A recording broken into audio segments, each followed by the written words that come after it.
क्या हुआ? आप नाराज हैं मुझसे? क्यों? तेरे से जबरदस्ती बात करूं? इसमें जबरदस्ती कैसी? मैं आपको पसंद हूँ इसलिए शादी हुई है ना। मन पसंद नहीं, तेरे बाप का पैसा देख के तेरे से शादी की थी। और तेरा बाप कंजूस, एक पैसा नहीं दिया दहेज में। पर आप लोगों ने ही तो मना किया दहेज के लिए।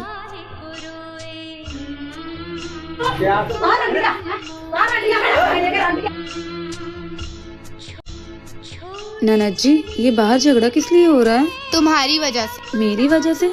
मुझे तो आए इस घर में अभी एक दिन भी नहीं हुआ। क्योंकि तुम्हारे बाप ने दहेज नहीं दिया। लेकिन इन लोग ने ही तो बोला था कि मुझे सिर्फ लड़की चाहिए, दहेज के नाम पे तो कुछ मांगा ही नहीं। अगर ऐसा ही था तो मम्मी पापा को बोलना चाहिए था कि हमें दहेज चाहिए।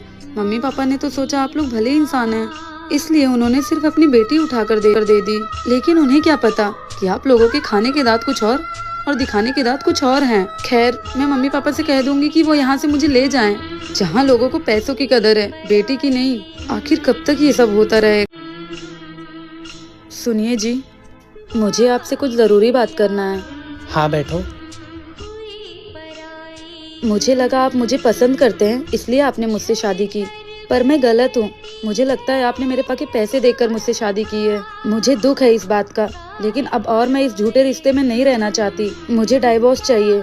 और वैसे भी ये शादी मैंने अपनी मर्जी से नहीं, अपने माँ बाप की खुशी के लिए की थी। लेकिन उनकी खुशी के लिए मैं अपनी जिंदगी बर्बाद नहीं कर सकती। मैंने बहुत सोचा समझा, मुझे डाइवोर्स चाहिए। डाइवोर्स तो मैं तुझे दे दूंगा, पर याद रखना तेरे माँ बाप के मरने की जिम्मेदार खाली तू होगी। और हाँ, अगर तूने डाइवोर्स लिया, जिस हिसाब से तेरे बाप का नाम है ना, वो तो दुनिया के ताने सुन सुन के ही मर जाएगा। और बेचारी तू माँ बाप की खुशी के लिए मेरे से शादी करी, अब उनकी कातिल बनना चाहती है बेचारी। अब बता, डाइवोर्स चाहिए? दूं डाइवोर्स? क्या ऐसे इंसान को डाइवोर्स दे देना चाहिए? कमेंट बॉक्स में जरूर बता। क्या वो जो कह रहे थे वो सही है? पर मैं पढ़ी लिखी हूँ, इस जमाने की लड़की हूँ। मैं अपने पति या ससुराल वालों के अत्याचार क्यों सहूं? पर उसने जो बोला वो। डाइवोर्स तो मैं तुझे दे दूंगा, पर याद रखना तेरे माँ बाप की मरने की जिम्मेदार खाली तू होगी। नहीं, मैं ऐसा नहीं कर सकती। मेरी वजह से मेरे मम्मी पापा की जान। हेलो माँ। अरे बिटिया तू। माँ कैसी हैं आप? हम ठीक हैं, तू कैसी है? हाँ, मैं ठीक हूँ। सब ठीक है ना? पहले ये बता, तू ठीक है? हाँ ठीक ही रहना चाहिए सब। ठीक है, मैं रखती हूँ। चलो बिटिया, ध्यान रखना। मुझे कॉम्प्रोमाइज करना ही पड़ेगा। मेरी वजह से मेरे माँ बाप की इज्जत चली जाए, ऐसा मैं कभी नहीं होने दूंगी। अरे ओ महारानी, अब रूम में ही बैठी रहोगी क्या किचन में आके कुछ काम भी करवाओगी? दुल्हन बनने का ड्रामा बंद करो। जी ननद जी, आप चलिए, मैं आती हूँ। शराबी से काहे कर ली शादी? आपने पहले नहीं चेक किया था? पहले सही थे गुरुजी। तो आपके शादी के बाद पीना स्टार्ट किया? हाँ गुरुजी। तो आपने प्यार ना किया होगा बढ़िया से।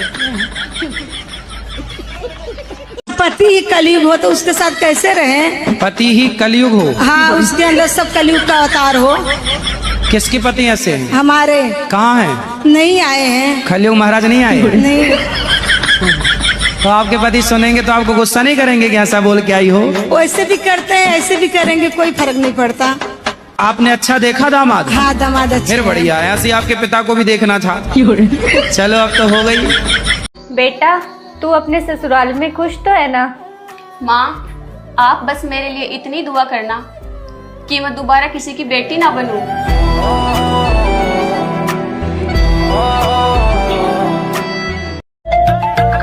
सुना है बहुत कदर होती है चले जाने के बाद।